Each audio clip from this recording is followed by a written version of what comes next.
Good morning. Welcome to Temple in East Bell County. My name is Keifer Marshall, and I'm a native of Temple and was born here, have lived here all my life except for my time as a student at the University of Texas and my time serving in World War II in the United States Marine Corps. I went to boot camp in San Diego and was served in the Pacific Theater on Guam and Iwo Jima. I was a rifleman with the 9th Regiment, 3rd Marine Division. On behalf of the Temple Chamber of Commerce, I'm here to welcome you today. The Temple Chamber of Commerce was the catalyst to develop Fort Hood in the Bell County area. I'm sure that your parents or your grandparents told you about the Great Depression that we had from 1929 to 1940. In 1929, Ward Mayborn, father of Frank Mayborn, purchased the Temple Daily Telegram.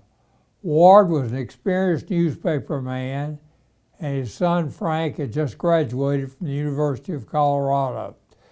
Frank nor his two brothers had any experience in the newspaper business. The Depression started in 1929, about the time the family bought the paper. And the city of Temple population was about 12,000 people. The Mayborns found out that really we were just a little bit over 10,000 people living here, and Ward resigned and left town and left his son Frank Mayborn in charge of the newspaper.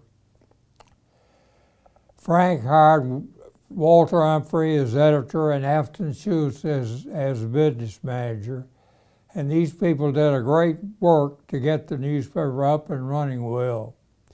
The Depression made business hard to succeed. Many businesses had to close and jobs were lost, and it was tough times for everybody. But Frank Mayborn was a shining light from the beginning. He benefited from the entire community benefited from this. He organized the Industrial Foundation to bring industry to Bell County. He knew the war was coming and that we must do something to prepare for our future. He was president of the Temple Chamber of Commerce in 1939 and appointed people like Guy Draper and J.E. Woods, both presidents of banks in Temple. He worked for Congressman Bob Pogue and Texas Senators Tom Connolly and Morris Shepherd in Washington on the first War Projects Committee brought to this part of the country. Other members of the committee were T.J. Cloud, who was in the real estate business, Roy Strasburger, who owned a grocery store, Theodore Foca, the Dr. Pepper Bottling Company, J.E. Johnson and Frank Matouche, both automobile dealers. The committee also included Roy Smith, who owned a bank in Killeen, C.W. Duncan Sr., who owned a bus company in Killeen, and Senator Roy Sanford, a state senator from Belton. As Temple leaders waited for some ray of hope about the Army base, the Japanese attacked Pearl Harbor on December 7, 1941. And American participation in World War II became a reality. Colonel A.D. Bruce was in command of a tank destroyer technical and firing center in Fort Meade, Maryland. General Richard Donovan, the commander of the 8th Service Command in San Antonio, appointed Lieutenant Colonel Bruce to be in charge of the Site Selection Committee for Camp Hood. When Colonel Bruce and his command slipped into Temple in civilian clothes on December 19th to make an unannounced inspection of the area between Killeen and Gatesville, they were astonished to be met by Mayborn and his committee. On December 20th, Lieutenant Colonel Bruce and his officers were escorted over the terrain north of Killeen and northeast of Gatesville. They found Killeen to be a town of just 1,000 263 people. Can you believe that? It's over 100,000 now. But only one person was in the downtown area that cold Sunday morning when they were there. He was sitting in the back of Wood's drugstore reading a magazine. Lieutenant Colonel Bruce and his staff were so favorably impressed that their decision was positive when they returned to Washington. Years later, by then General Bruce would write that it was first impressed by the climate, the amount of land, over 1,000 acres, and the medical and transportation facilities, and with the enthusiastic support given the military by community leaders. And among the reasons for locating major posts there, he wrote, it was the patriotic attitude of the people, particularly those who had to move off the land for a military base. Frank Mayborn was a very patriotic person throughout his life. He enlisted in the Army as a private during World War II, rising to the rank of major and serving on General Eisenhower's staff in Europe. He loved the military and he loved the United States of America. When I was a freshman in high school, I worked on his farm one summer. And when I was a senior, our entire football team helped to build McCoskey Veterans Hospital in Temple, which is a brand new Army hospital, and now is one of the finest veterans hospitals in the country. The Japanese attack on Pearl Harbor on December 7, 1941, changed our country forever. The economy improved, people were working and had money to spend. The German army was already at war in Europe and doing some very bad things. After returning from the military, Frank Mayborn came back to Bell County and to his business. The number one effort the rest of his life was to make Fort Hood the great place it is today, the strongest military base in the world.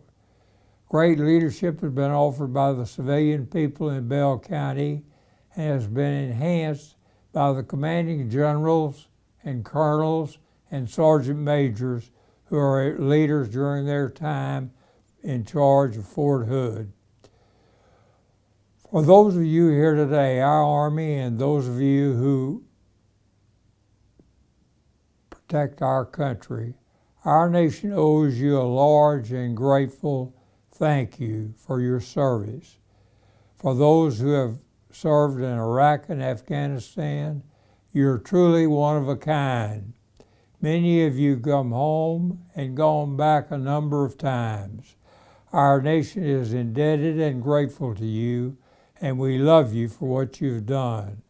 For your service and for your patriotism, we must keep the flame of patriotism burning in the hearts of all our people, young and old alike.